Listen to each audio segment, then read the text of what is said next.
Vamos para mais um episódio! Hoje a gente vai falar de um tema um pouco pesado, porém necessário. E aí vocês sabem como eu sou, né? A gente precisa trazer coisas necessárias, discussões necessárias. No passado, eu acho que inclusive talvez eu mantenha isso. Não sei, tô curtindo a ideia. E aí vocês me falem se fazem sentido. Se vai fazer sentido, se vocês gostam também da ideia. Ano passado eu falei sobre o Ainda Estou Aqui, quando eles ganharam o Globo de Ouro. E, inclusive, foi antes do Oscar, então, né? O Oscar ainda era um sonho mais possível, porém, por conta do Globo de Ouro. Inclusive, se eu não me engano, o nome do episódio foi Globo de Ouro. Foi nem o Ainda Estou Aqui, mas falei do Globo de Ouro para abordar isso. E, gente, o Agente Secreto, ele não ganhou o Oscar, mas me fez pensar um pouco. E eu vi que na internet a galera tava fazendo muitas comparações. O que é um pouco natural. Primeiro porque o Ainda Estou Aqui também foi indicado ao Oscar e ele, né, venceu. E segundo, que foi uma sequência de dois filmes que ganharam muita visibilidade, dois filmes, produções brasileiras. E aconteceu uma coisa pouco que causou um pouco essa questão da comparação. Que foi os dois falarem basicamente do mesmo tema, só que abordados de formas muito diferentes. Muito diferentes. E foi daí que eu falei, cara, eu preciso falar sobre isso no Pode Frio, eu preciso trazer o que aconteceu. Eu acho que principalmente o que é por trás do filme. Porque eu acho que depois que eu vi o burburinho na internet, eu percebi que a galera não estava vendo o óbvio. E aí eu achei que fosse importante. Então eu vou começar fazendo um pouquinho das comparações, né? O Ainda Estou Aqui, ele fala sobre a época da ditadura, mas ele mostra impacto direto de uma família. Como a família reagiu, o que aconteceu com essa família, o que se passaram, e depois de anos, como é que isso ainda impactou eles, aquela dor de. E assim, não só sobre ter vivido, né, a ditadura, porque a família de Rubens Paiva foi uma família que falou assim: eu não vou me calar diante do que está acontecendo. E o Rubens foi um cara que falou assim: eu não vou ficar parado. Eu vivo bem, eu tenho um bom trabalho, eu estou prosperando financeiramente, eu tenho uma família que eu amo, que é grande, que é feliz, que é próspera. Podia ter se contentado com tudo isso, que já era incrível na vida dele. Mas ele não fez isso, porque ele não achou justo. Diante de tantas pessoas sofrendo, porque não tinham o básico como comunicação. Eu acho muito louco como tudo isso foi apagado. Isso devia ter sido estudado nas escolas. Os professores que abordavam isso perdiam seus empregos, mesmo anos depois. Eu acho isso muito louco, porque realmente quando a gente faz algo grande, a gente sente orgulho disso. E os militares gostaram tanto dessa história, né, do feito, tanto que tem muitos aí que, né, pedem o retorno deles, e faz pensar, por que esconde? Se é tão vergonhoso assim, por que quer de volta? Faz sentido. Mas eles sabem o porquê eles escondem, porque devem sentir vergonha. Enfim, aí no Ainda Estou Aqui é muito abordado esse lado, essa questão do impacto da família que teve um integrante que inclusive era o patrono, né, era o provedor, e a partir do momento que ele sai, a vida inteira daquela família muda, e mostra isso, mostra como funcionou para o Rubens, mostra como foi para a esposa dele e para os filhos, teve uma filha que foi levada também à força para a interrogação. Então, o Ainda Estou Aqui mostra tudo isso de uma forma muito emocionante. Foi muito dura, foi muito difícil, me dá uma aflição quando os militares entram, invadem a casa dele e, e vivem com eles. É muito difícil ver aquilo. Eu fico imaginando a dor daquela mãe, a aflição, o medo que ela sentia, temendo por todos os seus filhos, né, principalmente pelas meninas. Muito difícil assistir. Mas impactou e para quem assistia era não tinha enigmas, não tinha mistério, era aquilo, era aquilo. Como foi o impacto com a família que sofreu com a ditadura? E no Agente Secreto, a Real mostrou que primeiro todos os contra a ditadura, né, contra aquele regime militar, meio que foram todos eles agentes secretos. Você vê que o personagem do Wagner Moura, ele não teve muito segredo, tipo, ele não tinha muito algo de especial. Eu não concordava com aquilo. Aquilo o incomodava.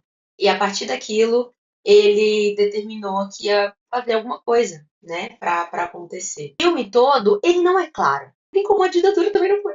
Ele é cheio de muitos enigmas, e inclusive eu achei muito louco porque eu tava assistindo, filme difícil de digerir, E é um filme que não se assiste só uma vez, assim como você também não pode só ver. Tem que sair e pesquisar o que aconteceu. Fiz isso de imediato, mas eu senti essa necessidade. Tipo, eu não entendi porque o filme era ruim. Faltou roteiro, ou porque faltou alguma construção ali de direção de arte. Eu não entendi porque realmente eu não conhecia a história. Eu vi um vídeo da. Depois eu coloco o dela, que eu sempre esqueci o nome dela, mas ela é IBBB, inclusive eu tô amando os conteúdos que ela tem divulgado. Ela fala, a Hannah, ela conta o porquê da perna cabeluda, né? Que do nada é colocado isso na cena do filme e a gente fica sem entender, tipo, mano, piração tinha que ser filme brasileiro. O cara tava usando droga, no mínimo, quando ele tava editando, criando essa história. E da onde que surgiu uma perna cabeluda do nada, que não sei o que lá. Muito louco como as pessoas, de fato, já vão criticando, sem ao menos tentar entender por que aquilo foi colocado.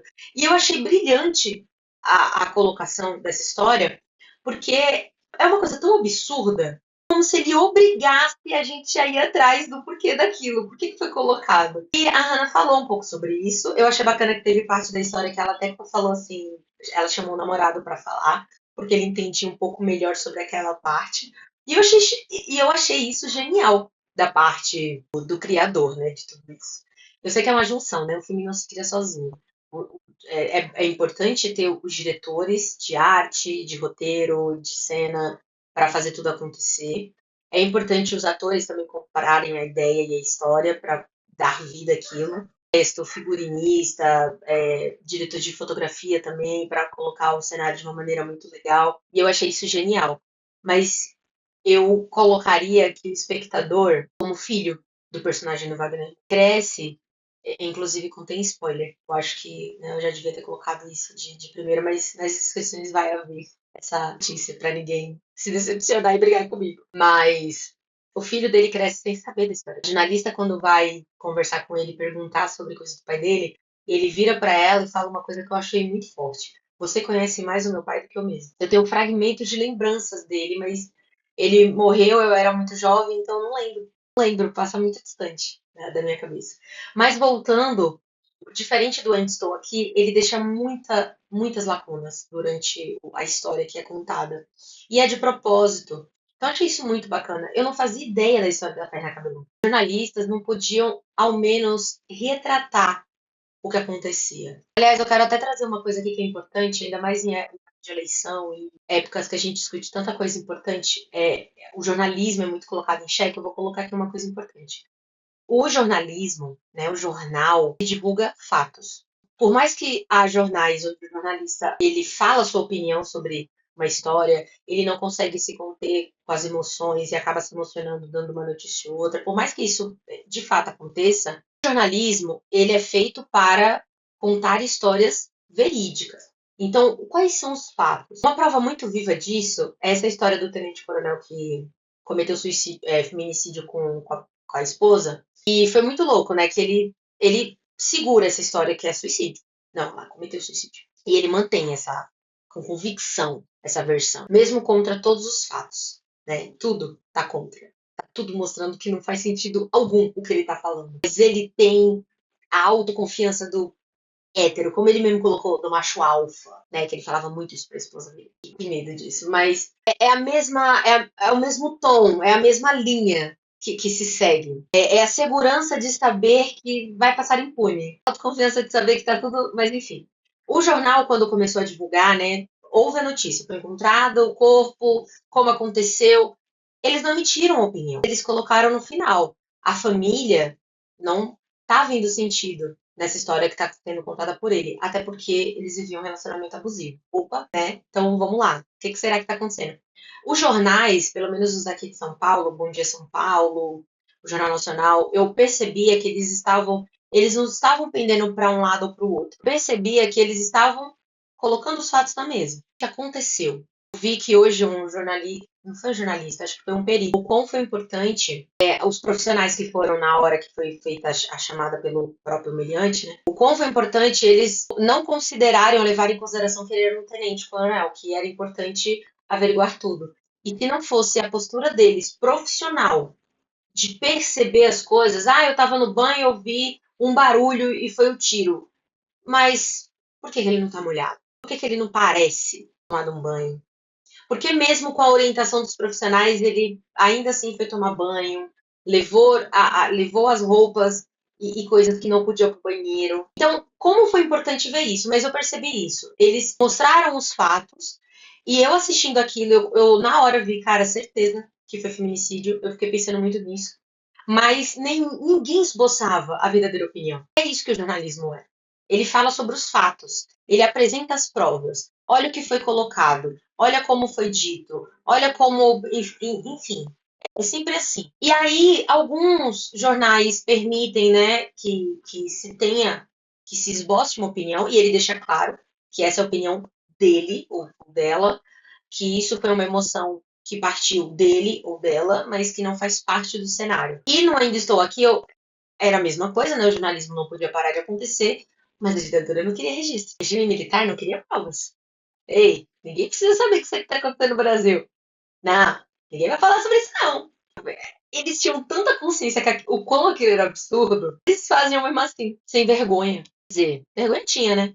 Porque se não houvesse vergonha, não fazia daquele jeito errado. E eu acho isso muito legal de como é contada, né? Então, cara, foi encontrada uma perna masculina dentro de um tubarão. E no filme mostra, né, que o cara foi dito como um comunista e por isso que ele, né, foi desvivido.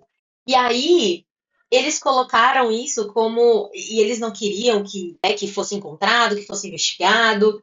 E as pessoas assim, meu Deus, mas foi encontrado uma perna humana dentro de um tubarão, tá? Tem alguma coisa acontecendo. A parte que a Hannah coloca o namorado pra falar, inclusive, é sobre isso. Por que que teve uma época que apareciam tantos tubarões em Recife? E ele comentou que isso aconteceu porque foi feito um cais em algum porto de lá que foi construído em cima de algas marinhas, onde alguns peixes específicos, uma espécie, né, de peixe se criava lá, vivia lá, que era os alimentos dos tubarões. Quando foi construído esse cais, destruíram o lar desses peixes. Esses peixes saíram de lá e os tubarões ficaram com fome. Então, o humano mexeu no habitat natural e ele foi buscar outras formas de se alimentar. E aí ele foi para uma área que era muito conhecida e muito famosa por ser liberada para banho, e aconteceu o que aconteceu. Então, houve muitos ataques de tubarão na época. E no filme eles não falam muito sobre isso, mas se a gente for procurar a fundo, a gente encontra essas informações. No vídeo dela, inclusive, que eu descobri essa história da perna cabeluda. Bom, foi usado por muitos anos, inclusive, conta a história que tem cordéis sobre a perna cabeluda. Tem muitas histórias que criaram através dela, de forma lúdica e fantasiosa, para mostrar o quão necessário naquela época, porque não tinha outra forma de se retratar. Bom, foi colocado isso, né? Foi colocada essa forma no jornalismo, porque não podia se apontar. Tenente Coronel Fulano de Tal mandou prender não sei quem, Fulano morreu e ninguém sabe o que aconteceu com ele foi sequestrado, ele era comunista, o que está acontecendo? Não sabemos. Então, para noticiar tudo o que se acontecia, jornalistas usavam códigos. E eu achei isso muito legal porque eu lembrei das histórias das músicas do Caetano Veloso, do Gilberto Gil e de tantos outros artistas que lutaram muito nessa época para a gente ter a liberdade de expressão que a gente tem hoje. Os músicos, eles falavam. Inclusive, tem uma história de uma música do Gilberto Gil que ele falou com um código tão forte na música que a ditadura liberou. Não vira um problema naquela música. Por isso que eles faziam isso. Era para isso mesmo, para serem liberadas. Gente, vocês têm noção que o regime militar eles proibiam até peças de teatro acontecerem. Porque se a história fomentar algum ódio contra o regime militar, tá errado. Errado. Não, não pode. Não. Inclusive, comunismo é coisa de quê? Gente maluca, que não quer seguir diretrizes da sociedade brasileira de, sei lá, é tão absurdo que eu não consigo nem colocar isso em palavras. Ou medir o que fazia sentido na cabeça deles, porque nada disso fazia sentido. Pausa para água. Já beberam água hoje? Eu fiz escovar pressa, sábado, que eu tinha que gravar e mil e uma coisa aconteceu. Eu jurei que o cabelo ia ficar horrível e o cabelo tá divo. Não pode, né? Mas enfim, é por isso que eu tô gravando. Pra não desperdiçar essa beleza de cabelista. Aí, eles usavam desses códigos para que eles não fossem calados, porque tudo que envolvia uma palavra direta era retirado, excluído. Livros foram tirados de circulação por conta disso. Mas enfim. tudo que gerava uma ideia de verdade, de expressão, enfim, de vida, eles faziam coisas do gênero. Bom, dito isso, no Ainda Estou Aqui fala um pouco sobre isso, muito pincelado, mas tem um pouco sobre isso.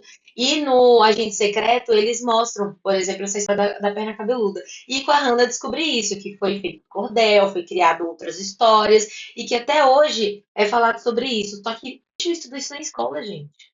Fez parte da história do Brasil. A gente viveu isso. Eu lembrei que meu pai viveu isso na infância. Imagina que maluco você na infância lembrar de notícias absurdas como o que acontecia.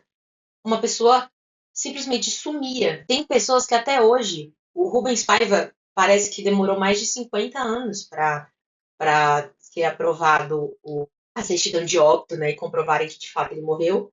Mas existem pessoas da mesma época que até hoje a gente não tem notícias, a gente não sabe se sobreviveram, se morreram, como morreram, onde foram enterrados. A gente simplesmente não sabe. Caraca, por que que isso não foi, sabe, documentado? É muito assim, parece que a gente está cometendo um crime se a gente for atrás dessas informações. Porque elas são tão difíceis de encontrar e tem pessoas, né, que a gente pode ir atrás, tem livros que a gente pode ler. Hoje, graças a Deus, a gente consegue umas informações de uma forma mais rápida. Mas tem muita coisa escondida, tem muita coisa velada. Isso não ser retratado nas escolas tem um motivo. Eu lembro que foi quando o professor falou sobre a ditadura e contou sobre tudo o que aconteceu que eu me interessei por história. Aquilo faria toda a diferença. Na escola que eu soube que eu nunca deixaria de votar, porque a luta das mulheres, das minhas antepassadas, para que eu conseguisse ter o direito ao voto, foi muito árdua. Não é justo com elas e comigo que eu não vote. Vote consciente, por gentileza, não é só apertar o botãozinho, não. Eu lembro que eu tive essa discussão com a minha mãe nunca gostou de votar. E o discurso que ela sempre ouvia fazia sentido ela não querer votar, né? Então eu não julgava ela por não querer votar ou não achar aquela ação bacana, mas eu tive uma conversa séria com ela sobre isso. Eu falei, mãe, não é justo com as nossas antepassadas, não é justo com a luta que as mulheres tiveram pra gente votar. Imagina que maluco você ser o maior percentual de população e você não poder falar o que você pensa, sabe? Imagina que maluco você ter os candidatos à presidência, e por mais que você não goste de nenhum, imagina que maluco você vê um deles falando atrocidades e você não poder fazer pelo menos uma ação que é votar em alguém que tá contra isso tudo. Gente, como assim isso não é falado, sabe? Como assim isso não é dito? A perna cabeluda representa muito isso, né? Porque a perna cabeluda nada mais é do que uma forma de dizer. Então, o que, que eles falavam? Ao invés de falar de, né, o policial ou o militar tal fez tal coisa em tal dia com tal pessoa, em vez que tinham provas, tinham testemunhas, eles não, de novo, eles escondiam murmúrios e as provas, né, as notícias, mas eles não disfarçavam as ações. No Ainda Estou Aqui tem uma cena, logo no começo do filme, que a filha mais velha tá andando de carro com os amigos e eles são barrados numa blitz. Cara, o primeiro pensamento que me veio na cabeça, que me veio na minha cabeça, e a atriz me passou isso, foi o medo de morrer, o medo de não voltar para casa, antes de qualquer coisa, numa blitz. Imagina você viver constantemente nessa agonia, nessa aflição, de eu não sei se eu vou voltar para casa, não sei o que pode acontecer comigo. Aí com os meus amigos, não é só sair com os meus amigos, e gente, eu sei que a gente vive numa sociedade perigosa, não muda muito, a gente sabe que a gente sim pode sair e não voltar, né? Tem tudo isso. Mas na época era como se a gente não pudesse contar com mais ninguém além de quem a gente amava. Sobre a gente sair hoje, sofre um assalto, sofre uma violência, a primeira coisa que a gente pensa, na maioria das vezes, não sempre, mas a primeira coisa que a gente pensa é: vamos pra polícia, vamos denunciar, vamos abrir um BO, vamos ver se dá para resolver alguma coisa. Tem muitas pessoas que estão com o celular sendo recuperados por conta dessa nova desse novo método de segurança que o Gov tem colocado, de você conseguir bloquear o seu celular, mas conseguir recuperar depois.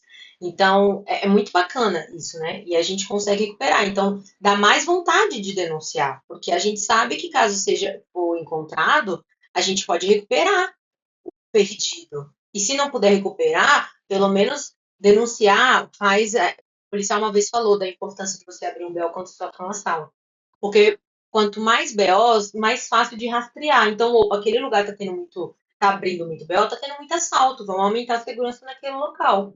Quais pontos a gente pode estar trabalhando? Funciona tão bonito assim quanto eu tô falando? Não, não funciona. Inclusive, a gente tem muito, a gente não vive com tranquilidade. Olha o que um tenente coronel fez com a própria esposa. Se eu morasse no mesmo prédio que esse homem, eu ia me cagar toda. Então, eu entendo isso, né? Eu não tô sendo hipócrita, eu não tô querendo ignorar os fatos. Mas, verdade seja dita, isso acontecia e a gente não podia falar. Então, o que, que eles falavam? A perna cabeluda atacou uma praça inteira de sacanagem que estava rolando e não sei o que, para demonstrar em códigos que o regime militar atacou um bairro, sei lá, familiar, porque tinha um lugar X, tal, PTO. O lugar que o personagem Wagner Moura fica é um lugar de acolhimento para os comunistas. Então, era uma forma deles se ajudarem, se protegerem. Não, peraí, se estão atacando muito aqui, então a gente vai ter que se proteger. Vamos mudar o local, vamos para outro lugar, vamos ver o que a gente pode fazer. Eles se ajudavam.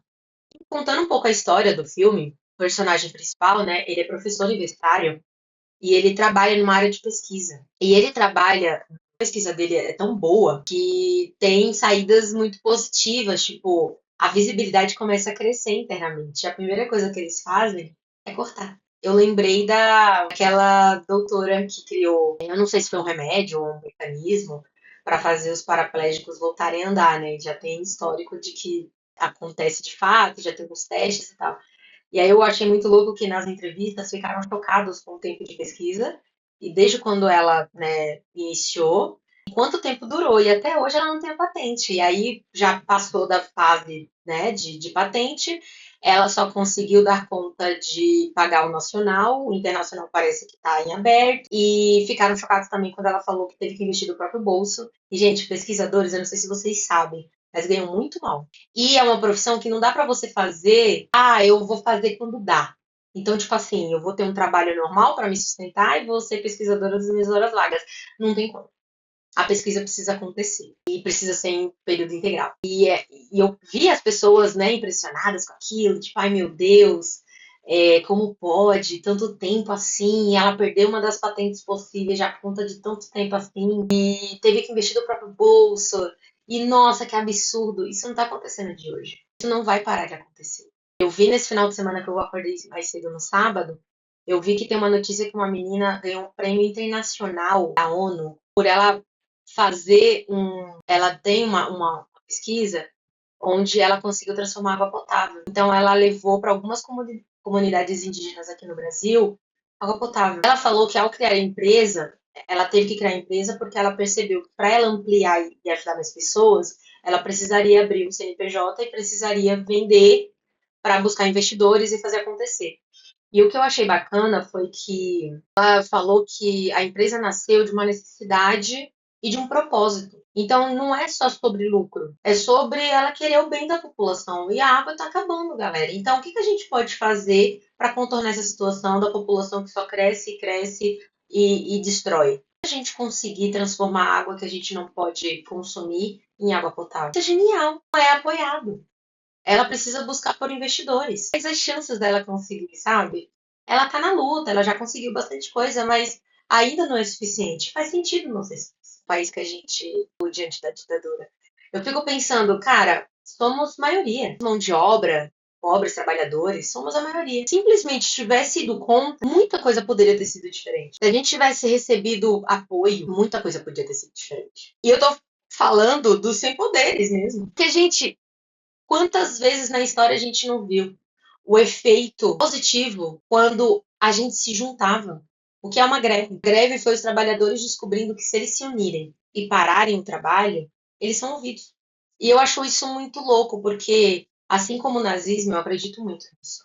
A ditadura ela foi criada e levada através de um ataque psicológico e emocional. Por mais que eles usassem de força física, eles conseguiram entrar no poder assim. Então, eu tenho muito medo. Eu lembro que nas eleições que o nosso querido ex-presidente mais atual, né, ele perdeu, ele ganhou, eu lembro que eu desesperei, eu chorava de soluçar, tipo, que medo do que ele pode fazer no poder. E eu acho que a nossa sorte foi ele não ser tão inteligente. Porque se ele tivesse sido, teria feito muito mais merda do que ele já conseguiu fazer. Então, é importante a gente pensar muito, ainda mais época de eleição. E aí eu fico triste em ver que algumas pessoas julgaram falando, ai, não ganhou, mas não devia ter ganhado mesmo. Diferente do Ainda Estou Aqui, eu não vi potencial nenhum, não sei o que, não sei o que lá. Fico triste porque é isso que o governo quer. Que a gente não pense, que a política quer, aliás. Que a gente não pense, que a gente não estude. Não precisa estudar. Eu vejo jovens que não querem escolher faculdade, mesmo sabendo que já teria um curso certo para eles, porque, eu amo engenharia, com certeza vai dar certo. Mas não vai ter futuro por conta de diálogos como esse. Talvez a ausência desses diálogos, eu diria, infelizmente. É muito louco isso, mas o filme, ele foi muito provocante. Pesquisar, você não vai entender. Não é assim que funciona a ditadura. Se você não pesquisar, se você não for atrás de informações, você não vai entender. É isso que eles querem, que vocês não entendam. É isso que eles querem, que vocês fiquem à mercê do que eles afirmam. Quem são eles? As pessoas que só ligam para poder. As pessoas que veem as mensagens do Tenente Coronel, tem uma frase que ele usa, que ele mandou para a esposa, que foi divulgada, que me arrepia inteira. Quando ela fala que talvez seja melhor separar, e ele fala assim, e fala que no começo ele era um amor, né? Se ela soubesse que depois de casar ele se transformaria nisso, ela não teria casado. E ele fala assim, você só fala em separar, né? Acontece que eu sou um homem, o melhor homem que você podia ter. Eu sou bonito, sou gostoso, aí vem uma autoestima de hétero, de macho hétero que olha, a gente precisa dar um jeito de encapsular isso. Eu sou provedor, eu pago as contas todas, eu não peço R$ 1 pra você. E eu rezei muito. Ele fala isso no depoimento dele, quando ele foi preso. Eu rezei muito. E já tava dormindo em outro quarto, mentira. Tem fatos contra, sabe? Tem provas que mostram isso, mas me arrepia porque essa galera, ela sabe como a religião manipula a mente das pessoas. E elas usam o nome de Deus em vão para fazer essas coisas erradas. Então, gente, por isso que eu achei tão legal o filme e por isso que eu achei muito importante trazer esse tema para a gente conversar, para a gente entender como é que funcionou e para a gente não se contentar com pouco. Vamos pesquisar, vamos comprar livros de pessoas que viveram isso e tem tanto a dividir. Vamos atrás de matérias da época, o que acontecia, ouvir as pessoas que vivenciaram isso na pele, seja só como espectador, seja só com medo de sair de casa. Imagina você ter medo de estudar. Imagina você ter medo de exercer alguma profissão dos seus sonhos. Surgiu uma denúncia de abuso sexual contra o mesmo tenente, né? Aí a pessoa pediu para, pelo menos enquanto pudesse, mostrar anônimo. E eu fiquei pensando, ele deve ter feito isso não só com uma, não só com duas. Detalhe, a denúncia, segundo, né, quando aconteceu pela mulher, ele já estava casado com a esposa, ex-esposa agora, né, que ele viu. Enfim, isso é muito triste. Isso me pega no lugar de. Porque, assim, quando uma mulher sofre isso, todas sofrem. E eu já ouvi muitas amigas que queriam entrar na polícia militar e não entram, ou na civil, por conta disso. Sabem que não vai ser fácil. Mas não é no sentido de dificuldade e complexidade. É no sentido de relacionamento. Colegas de trabalho podem ser seus maiores inimigos. Isso é fator determinante para decidir que profissão seguir. É triste, cara. Eu fico muito triste. Mas, ao mesmo tempo, em relação ao agente secreto, eu fico feliz com a visibilidade. O Wagner falava muito sobre isso. A gente não sabe se vai ganhar, a gente quer muito vencer, mas se a gente não levar nenhuma estatueta para casa, que fique a reflexão e que o filme ganhe, quebre barreiras, sabe? Dobre a audiência. Isso, é sobre usar indignação, sobre te cutucar e não permitir que você não entenda ou, no mínimo, não saiba. É sobre te incomodar. Quando apareceu a cena da perna cabeluda atacando a praça, que estava acontecendo muita sacanagem, foi isso que aconteceu comigo. Me incomodou. Do nada. Gente, de onde que surgiu isso aqui? Não faz sentido. Mas é isso. É provocar. Fazer você ficar da onde? Você jogar no Google e descobrir que era uma forma que os jornalistas tinham para se comunicar. E aí você lembra que o Gilberto Gil, ele foi expulso do próprio país. Viveu anos na cadeia por conta disso. Tim Maia também foi um cara que aconteceu isso. Quase não sei falar. Eu fui no musical dele no Teatro Claro e eu fiquei chocada. Eu fui com uma amiga e a gente conversava muito sobre isso. Gente, é incrível como a gente não fazia ideia dessa história. E aí o Tim Maia é um conjunto de coisas abomináveis da sociedade, né?